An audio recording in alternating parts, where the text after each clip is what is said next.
بالله من الشيطان الرجيم بسم الله الرحمن الرحيم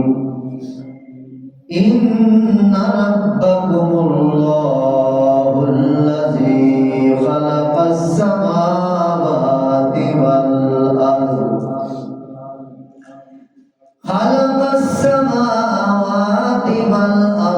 في 6 أيام ثم استوى على العرش يغشي الليل النهار يطلبه حثيثا والشمس والقمر والنجوم مسخرات بأمره ألا له الخلق والأمر تبارك الله رب العالمين ادعوا ربكم تضرعا وخفيا إنه لا يحب المعتدين سبحان ربك رب العزة عما يصفون وسلام على المرسلين والحمد لله رب العالمين.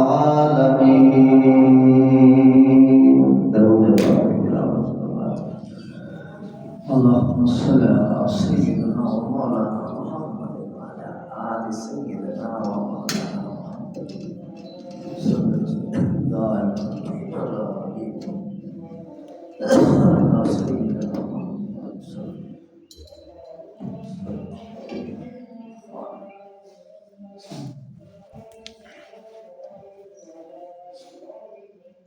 انتہائی واجب الاحترام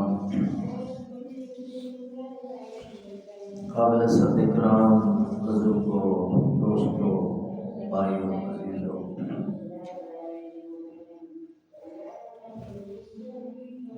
اللہ سبحانہ و تعالی نے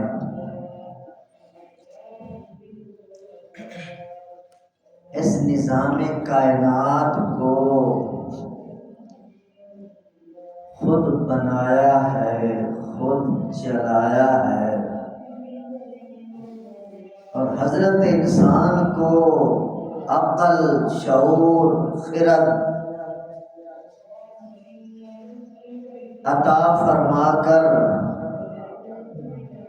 یہ جہان کے طرح طرح کے دلائل دکھائے ہیں۔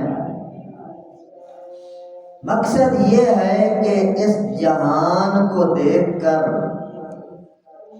اس قرآن کو دیکھ کر حضرت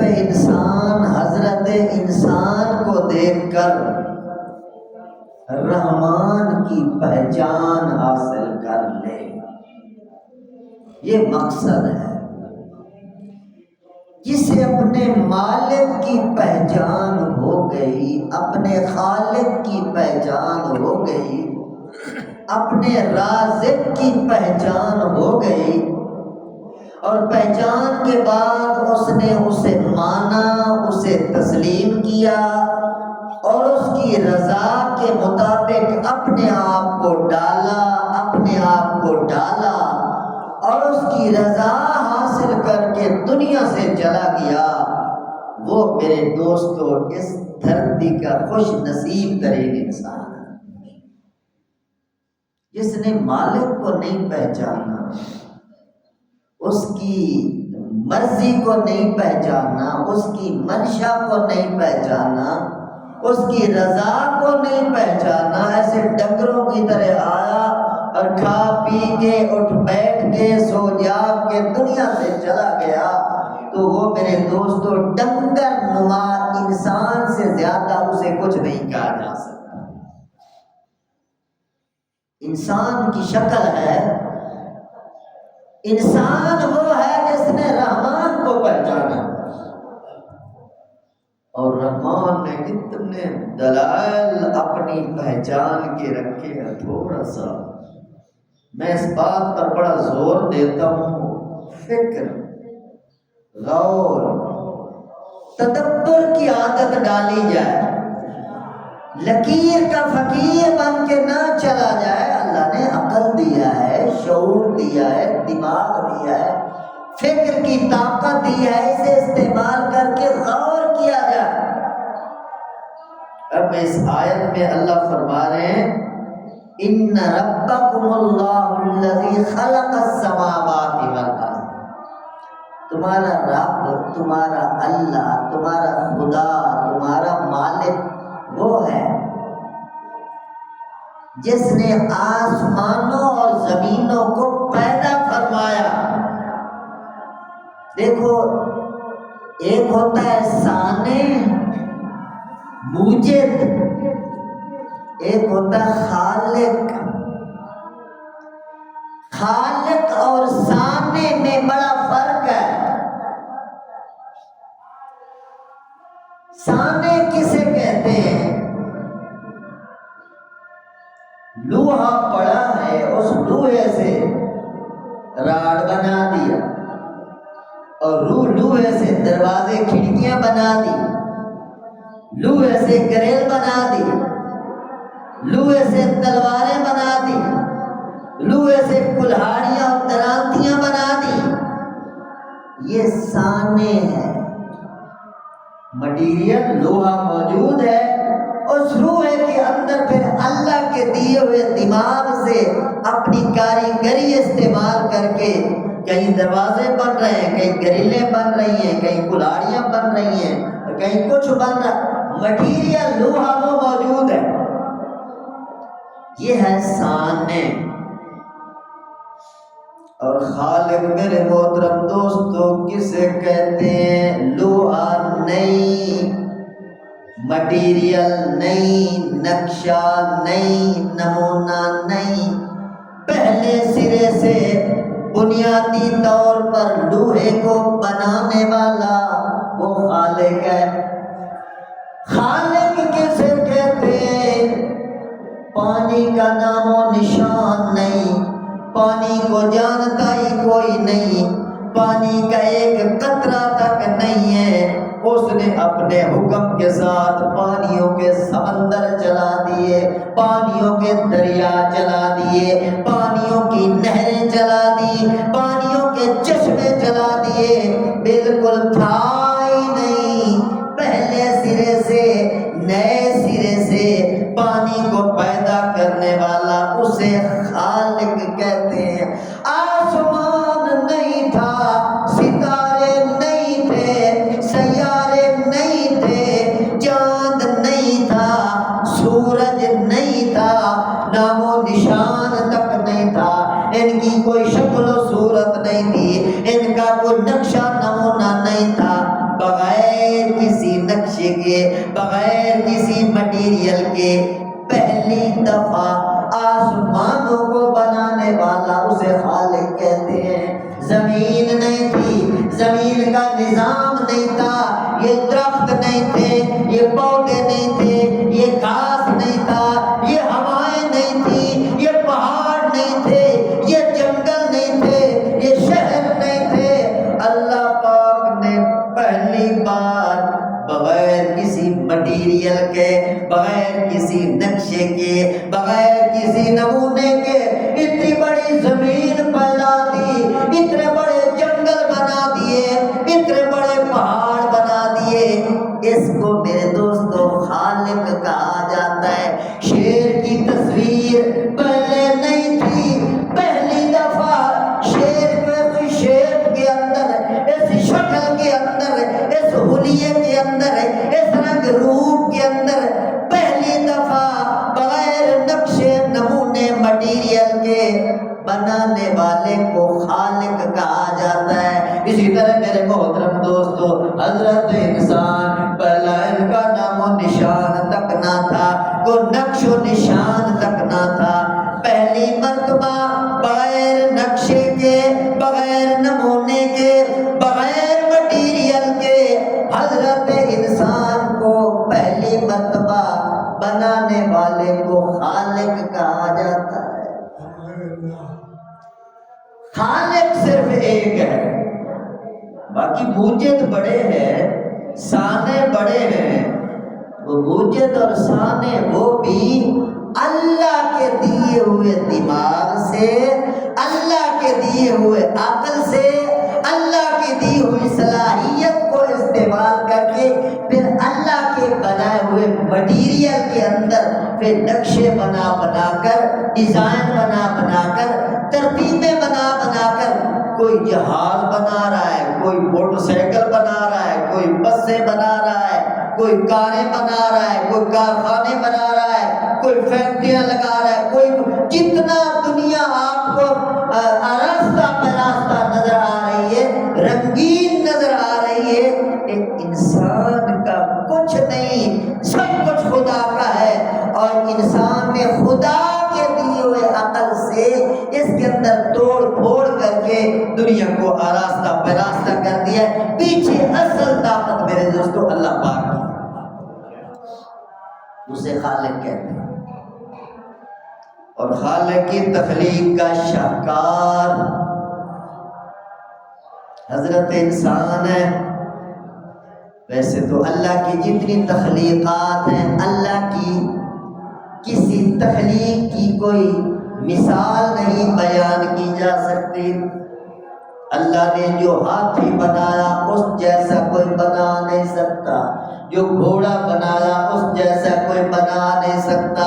اللہ پاک نے جو بھیڑ بکری بنائی، گائے بھینس بنائی، اس جیسی کوئی بنا نہیں سکتا، اللہ نے جو مرغی بنائی اس جیسی کوئی بنا نہیں سکتا، جو چڑیا طوطا بنایا اس جیسا کوئی بنا نہیں سکتا، حتیٰ کہ اللہ نے جو مکھی بنائی، اللہ نے جو مچھر بنایا، اللہ نے جو خوبصورت تتلی بنائی، پوری کائنات کو چیلنج ہے اللہ کی بنائی اوریجنل اصلی حقیقی تتلی جو خوبصورت ہے، اس جیسی ایک تتلی کی ساری کائنات اکٹھی ہو کے نہیں بنا سکتی۔ آرٹیفیشل بڑی چیزیں پیش کریں گے، مصنوعی طور پر کیا کیا نقشے پیش کر دیں گے، مگر اصل حقیقی تخلیق جو اللہ نے مچھر اور مکھی کے اندر پیش کی ہے، مچھر اور مکھی کی مثال بھی پوری دنیا نہیں بنا سکتی۔ اور انسان کا تو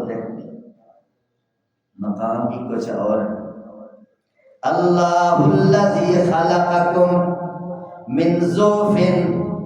ثم جعل من بعد ضعف قوة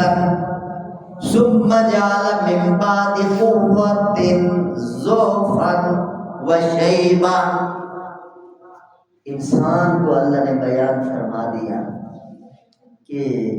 ماں کے پیٹ سے، ماں کی گود میں، ماں کی گود سے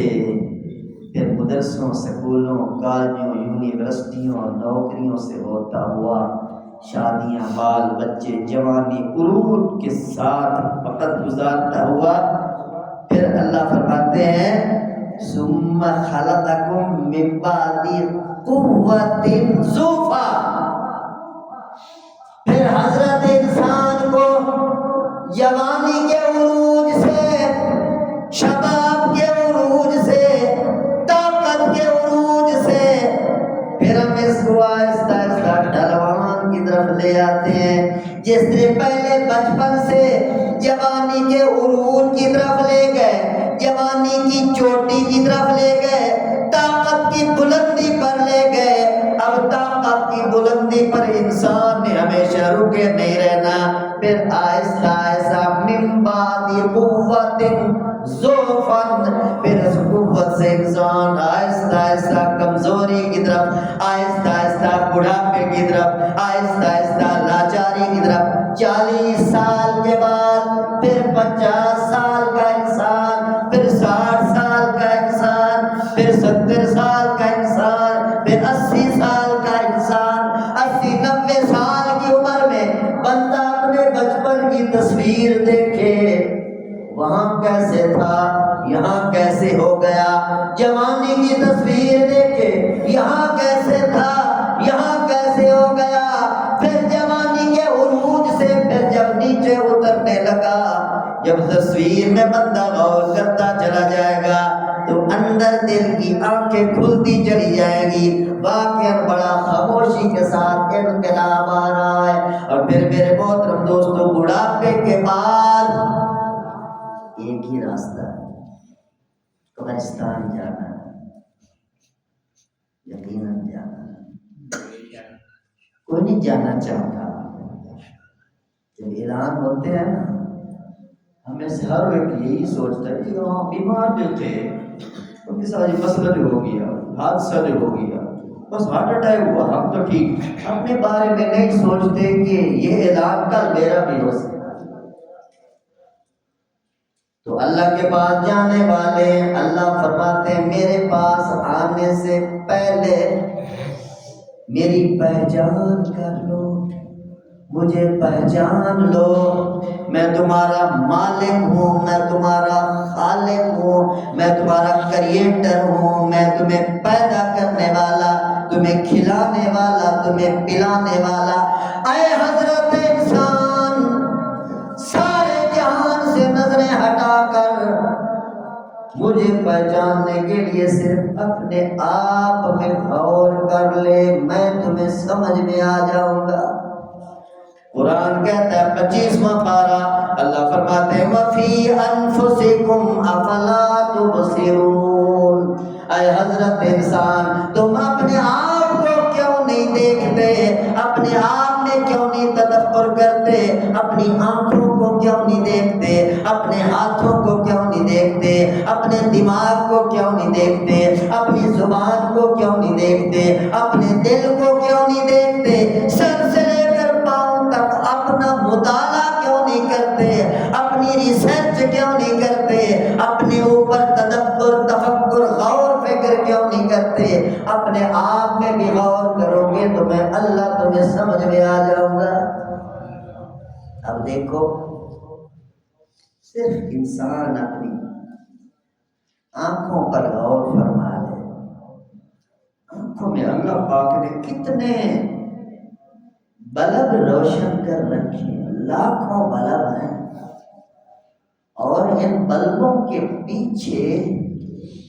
بڑی مضبوط وائرنگ ہے، اور لاکھوں تارے پیچھے گزر کر آنکھوں کے ساتھ ان کا کنیکشن ہے، اور سپارکنگ نہیں ہوتی، تارے آپس میں ٹکراتی نہیں۔ اگر تارے ٹکرا جائیں تو انسان کو کچھ کا کچھ نظر آنے لگ جائے، چھوٹا سا انسان ہے اور اس کی آنکھوں میں لاکھوں بلب ہیں اور پیچھے لاکھوں تاریں آ رہی ہیں، جس کا کنیکشن پورے جسم میں جڑا ہوا ہے، ہر انسان کے ساتھ لاکھوں بلب، لاکھوں تاریں، اور دنیا کے تقریباً 8 ارب انسان ہیں۔ تو پھر خدا کی قدرت میں ذرا غور فرماؤ نا، 8 ارب انسانوں کی 16 ارب آنکھیں، اور مزے کی بات ہے کہ یہ 16 ارب آنکھیں ایک بندے کی دوسرے کے ساتھ نہیں ملی۔ اسی میں تھوڑا سا یاد غور کر لیا جائے، 16 ارب آنکھیں، آنکھ کتنی ہے، چھوٹی سی تو ہے یار، اسی میں تھوڑا سا ڈوب جاؤ، اللہ سمجھ میں آ جائے گا۔ 8 ارب انسانوں کی 16 ارب آنکھیں ایک کی دوسرے کے ساتھ نہیں ملتی۔ کتنا بڑا کریٹر ہے، کتنا بڑا خالق ہے، کتنا بڑا مالک ہے، جیسے کہ چھوٹی سی آنکھ کے اندر اتنی بڑی کاریگری دکھا دی کہ اربوں آنکھیں ایک دوسرے کے ساتھ میچ نہیں کر رہی۔ فنگر پرنٹ جدا ہے، انگوٹھے کے نشان کیوں لیے جاتے ہیں؟ کہ پتہ چلے کہ یہ وہی انسان ہے۔ اب کمپیوٹر کے اندر 8 ارب انسانوں کے انگوٹھے ہیں، تو آپ انگوٹھا لگائیں گے تو آپ کا بنایا ہوا کمپیوٹر بتا دے گا کہ یہ محسن صاحب ہے، یہ رشید صاحب ہیں، یہ حاجی ظہور صاحب ہے۔ یہ انسان کا بنایا ہوا کمپیوٹر بتا دے گا، انسان کا بنایا ہوا کمپیوٹر۔ تو اللہ سبحان اللہ، یار یہی ڈوب کر بات سمجھ لو، اللہ کتنا باریک بین ہے، لطیف اور خبیر ہے۔ اور اللہ پاک فرما رہے ہیں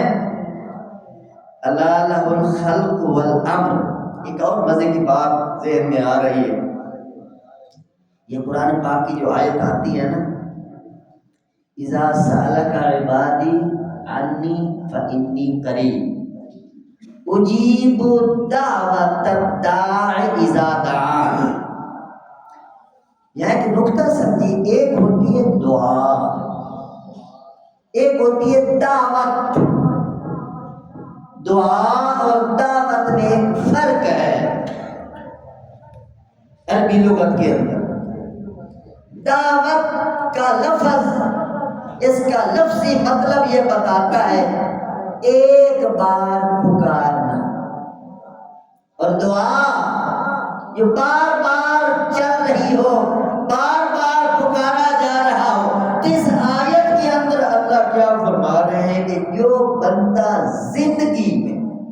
صرف ایک بار کہے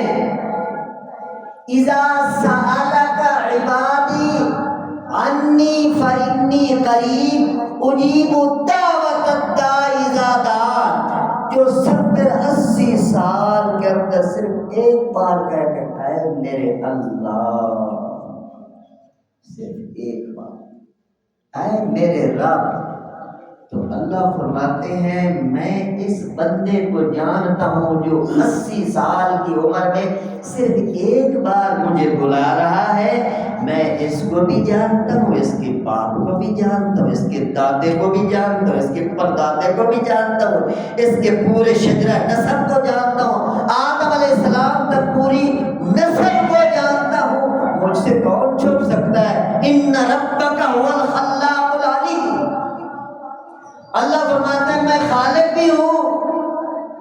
تمہیں پیدا کرنے والا بھی ہوں، اور پیدا کرنے کے بعد پھر بھول نہیں کیا، تمہاری ایک ایک حرکت پر، ایک ایک ادا پر، ایک ایک بول پر، ایک ایک قول پر، ایک ایک فعل پر میری نظر ہے، میں دیکھ رہا ہوں۔ جو زندگی میں ایک بار بلاتا ہے اللہ اس کو بھی جانتے ہیں، تو اے خوش نصیبو، آپ تو ماشاءاللہ دن میں 5 مرتبہ سجدے میں جا کر سبحان ربی الاعلیٰ کہتے ہو، اور کتنی بار سبحان ربی العظیم کہتے ہو، اور کتنی بار اللہ اکبر کہتے ہو، کتنی بار سبحانک اللہم وبحمدک وتبارک اسمک وتعالی جدک کہتے ہو۔ تو اللہ آپ کو کتنا جانتا ہے اور کتنی اللہ آپ سے محبت رکھتا ہے، آپ کو پتہ نہیں اس بات۔ بس ایمان بالغیب رکھتے ہوئے، یقین کرتے ہوئے، بس سر جھکا کر اعمال کرتے چلے جائیں، اعمال کرتے چلے جائیے۔ اللہ کو پہچان چکے ہو، اللہ کو مان چکے ہو، جب بھی تو سجدے کر رہے ہو، جب بھی تو تسبیحات کر رہے ہو، جب بھی تو اس کی توحید کے ترانے پڑھ رہے ہو، جب بھی تو بار بار کہتے ہو اللہ اکبر، اللہ ہی سب سے بڑا، اللہ ہی سب سے بڑا، اللہ ہی سب سے بڑا۔ جس نے ایک بار پکارا اللہ نے اسے بھی محبت کی نظر سے دیکھا، جس نے بار بار پکارا اللہ اس کی کتنی قیمت لگانے والے۔ اس مختصر سے زندگی کے اندر میرے محترم دوست، اس اللہ کو پہچاننا ہے، جاننا ہے اور ماننا ہے، اور مان کر اس کی جو ہدایات ہیں ان کو فالو کرنا ہے، سمجھ آئیں یا نہ آئیں ان کے سامنے سرنڈر کر کے سر کو جھکا کر ان پر عمل کرنے کی کوشش کرنی ہے۔ بس جو بندہ فمن زحزح عن النار وادخل الجنۃ فقد فاز، جو بندہ اللہ کو جان کر، اللہ کو مان کر، اللہ کی مرضیات کے نیچے سر جھکا کر یہ 50 سال، 60 سال، 70 80 سال کی زندگی گزار کے چلا گیا، قرآن کہتا پھر لاکھوں کروڑوں سال کا سکون اللہ پاک اس کے حوالے کر، پھر جنت اور جنت کی نعمتیں۔ جنت کیا ہے میرے محترم دوستو؟ حدیث پاک میں آتا ہے کہ جنت کی ایک حور اگر اپنے دوپٹے کا ایک کنارہ اس زمین پر لہرا دے تو یہ سورج اس کے سامنے بے نور ہو جائے۔ جنت کی حور، جنت کیا ہے یار، بس اللہ ہمیں نصیب کرے۔ اس لیے اللہ فرماتا ہے بن دیکھے اعمال کرتے آؤ، بڑی قیمت لگنے والی ہے۔ جنت کی حور اگر کڑوے سمندر کے اندر تھوک پھینک دے تو 7 کڑوے سمندر میٹھے۔ یہ ایک حور کا مقام ہے، اور تو دنیا کی نیک عورت ہے، نمازی، روزے دار، تہجد گزار، شب بیدار، اللہ رسول کو راضی کرنے والی، اس عورت کا مقام جنت کی حور سے اونچا ہے۔ تو سوچو میرے محترم دوستو، اللہ کے نبی فرما گئے ہیں بس اعمال کرتے جاؤ۔ اعددت لعبادی الصالحین ما لا عین رأت ولا اذن سمعت ولا خطر علی قلب بشر۔ اللہ آپ کو وہ کچھ دینے والے ہیں جو آج تک آپ کی آنکھ نے نہیں دیکھا، آپ کے کانوں نے نہیں سنا، اور آپ کے دل دماغ پر اس کا کھٹکا ہی نہیں گزرا۔ وہ نعمتیں اللہ پاک آپ کے حوالے کرنے والے ہیں، ذرا آنکھیں بند کے اللہ اور اللہ کے رسول کو فالو کرتے چلے۔ اللہ مجھے اور آپ سب کو عزت والی، ایمان والی، اسلام والی، قرآن والی، ایمان بالغیب والی زندگی نصیب فرمائے، اور اسی پر اللہ ہم سب کا خاتمہ نصیب فرمائے۔ وآخر دعوانا الحمدللہ۔